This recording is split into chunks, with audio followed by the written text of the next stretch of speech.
नहीं। अब एक तो भगत जी कोई मूर्ख आदमी या कोई नादान लड़का है कोई या बहुत बड़ा है, एक तो पड़ा हो कोई 10 रुपए का नोट और एक पड़ा है 5 लाख का चेक।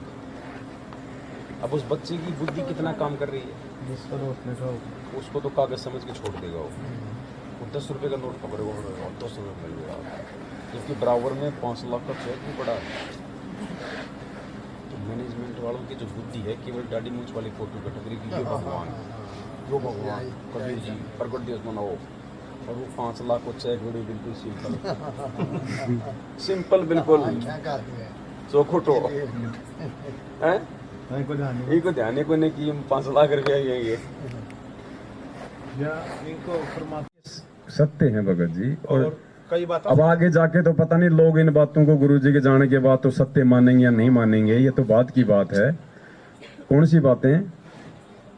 आज तक इस दुनिया में ऐसा कोई संत महात्मा शंकराचार्य नहीं हुआ, आज तक चारों युगों को ही हम जानते हैं। आज तक ऐसा कोई संत महात्मा नहीं हुआ, ना ब्रह्मा विष्णु महेश हुआ कि जिस संत को उसके माँ बाप ने दंडवत प्रणाम किया हो। और संत ही अपने माँ बाप को दंडवत प्रणाम करता है कि ये तो मेरे माता पिता की कृपा है जो मैं शंकराचार्य बना हुआ हूं। ये पहला संत है दुनिया का जिसके माँ बाप उसको आश्रम में दंडवत किया करते थे। तो कौन है फिर ये तो आंखों के सामने की बात है भाई, ये वर्तमान की। अभी तो गए 4-5 साल पहले तो उन्होंने अपना शरीर छोड़ा है, ये तो हमारी आंखों के सामने दंडवत करते थे उनके माता पिता गुरु जी को। तो कौन है?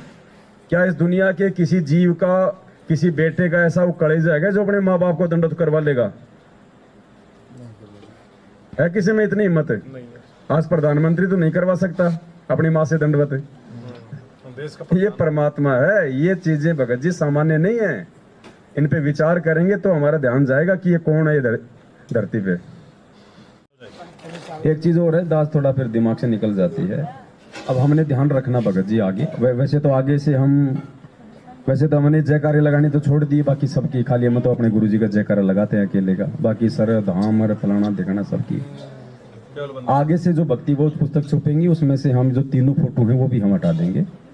और जब भी कोई जिक्र आवे हमारे दादा गुरु जी का तो उनके नाम से पहले हमने स्वामी शब्द नहीं लगाना, वो स्वामी हमारे नहीं है भगत जी। ये भी काल ठगता हमारे को। संत रामपाल जी महाराज भगवान उनको स्वामी बोल सकते हैं क्योंकि उन्होंने भाई अपना शिष्य बनने की एक मतलब लीला की है। ये वो इस काल लोक के अनुसार एक लीला में जीवन के अनुसार संत रामपाल जी के स्वामी हो सकते हैं, लेकिन हमारे स्वामी नहीं है। हमारे जैसे वो एक जीव थे, वो एक भगत थे भगत जी। हम केवल उनको जहां भी कोई अगर जिक्र आता है उनका तो सहसम्मान हम ये कह सकते कि आदरणीय रामदेवानंद जी, बस। स्वामी का मतलब होता है मालिक। अब भगत जी हम किसको स्वामी कहें? वो हमारे स्वामी नहीं भगत जी। ये भी भगत जी बहुत बड़ी चीज है जो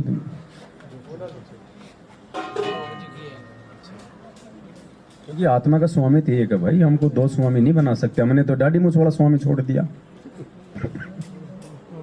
हमने तो दाढ़ी मूंछ वाले को स्वामी बोलना छोड़ दिया। इसके पीछे चालू है तुमने वो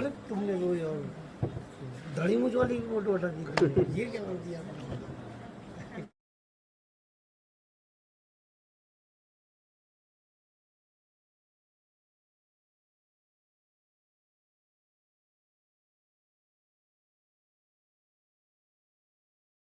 परमात्मा कहते हैं जब तक तुम प्रेजेंट गुरु को भगवान नहीं मानोगे तब तक तुम्हारा मतलब कुछ हो ही नहीं सकता।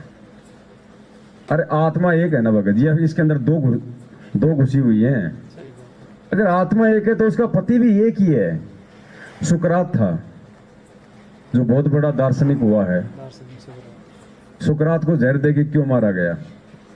उसने यही कहा था कि अगर दुनिया में कहीं भगवान है तो एक हो सकता है, एक से अधिक भगवान नहीं हो सकते। इस बात को लेके उसका विरोध हुआ और उसको जहर देके मार दिया गया विरोधियों के द्वारा। वही बात 27 साल से गुरुजी कह रहे हैं कि अगर भगवान है तो ये धानक है, ये कबीर है। तो गुरु जी का कितना विरोध हुआ, 2-2 बार जेल।